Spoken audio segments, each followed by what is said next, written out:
Now, Religion in the News, a report and comment on religious trends and events being covered by the media.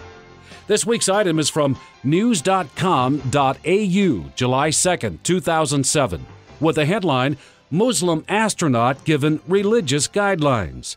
The following are excerpts. Malaysia's first astronaut will blast off into space next month, armed with guidelines from Muslim authorities on how to pray, wash, and even be buried in space. Conditions at the International Space Station, which are so different from those on Earth, are not a hindrance for the astronaut to fulfill his obligations as a Muslim, it's said in a 20-page booklet. Because the space station circles the Earth 16 times a day, theoretically, a Muslim would have to pray 80 times a day while staying there. In the unlikely event the Muslim astronaut dies in space, the religious directives said his body should be brought back to Earth for the usual burial rituals. If that's not possible, he should be interred in space after a brief ceremony, though the guidelines fail to explain how that should be done. The booklet covers Islamic washing rituals required before prayer, saying that if water is not available, the astronaut can symbolically sweep holy dust onto the face and hands, even if there is no dust in the space station. There are also suggestions on how to pray in zero-gravity environment. During the prayer ritual, if you can't stand up straight, you can hunch. If you can't hunch, you can sit. If you can't sit, you should lie down, according to the booklet. Muslims are required to eat food that is halal, which rules out pork and its byproducts, alcohol, and animals not slaughtered according to Quranic procedures are forbidden. But again, in space there is flexibility.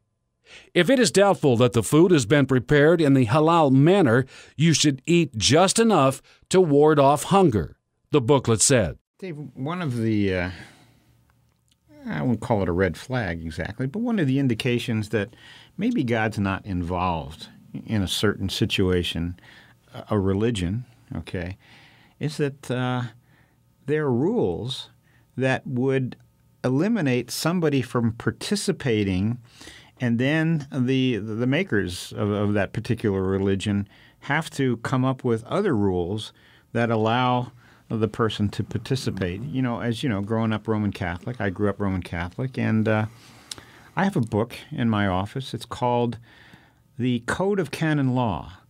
There are 1,752 rules and regulations, many of them related to a person's salvation, but things like holy days of obligation, you know, certain things with regard to sin, whether it's a mortal sin or a venial sin, and how, you know, one can be looked upon by a priest as maybe a venial sin, something that wouldn't condemn you to hell if you died under those conditions.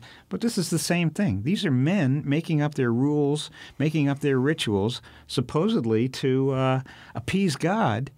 But I don't think God has any part of this. I mean, I know he doesn't. Well, Tom, there are, well, I guess we could call them rituals in the Old Testament. Mm-hmm.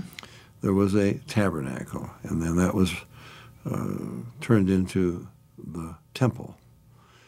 Now, it is stated specifically, God says to Moses a number of times, "See that thou make all things according to the pattern that I showed you on the mount."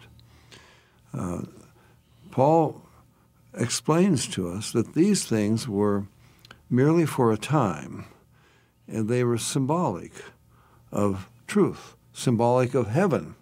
For example, when Jesus said, "You drink of this water, you'll thirst again," he told the woman at the well, you drink of the water that I'll give you, you'll never thirst again.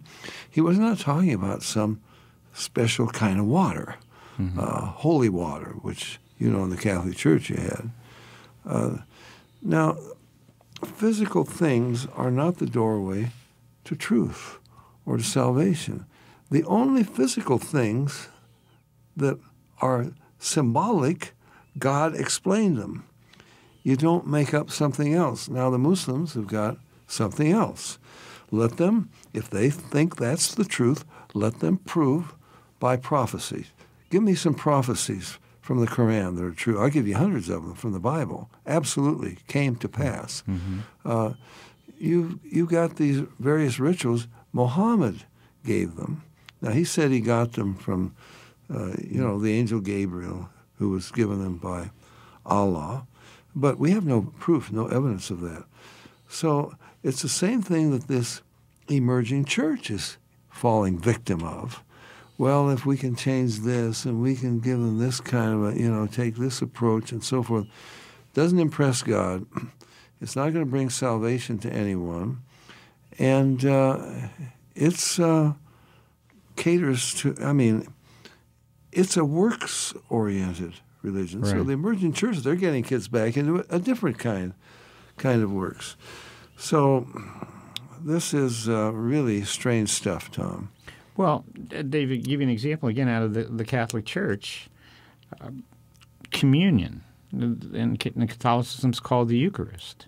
Now, if the wafer it's not wheat. For example, there are some people that you can't tolerate wheat. So they would say, well, can I take a wafer that's maybe made of rice or something like that so I can receive the sacraments? And it's an absolutely critical sacrament in Roman Catholicism. No, absolutely not. So again, you've got men making up rules and regulations. But Tom, the worst part of it is they claim that they can transform the priest alone, of course, this into the body and blood of Christ. And we say, no, it's symbolical. For more information about the Berean call us toll-free at our order number or visit our website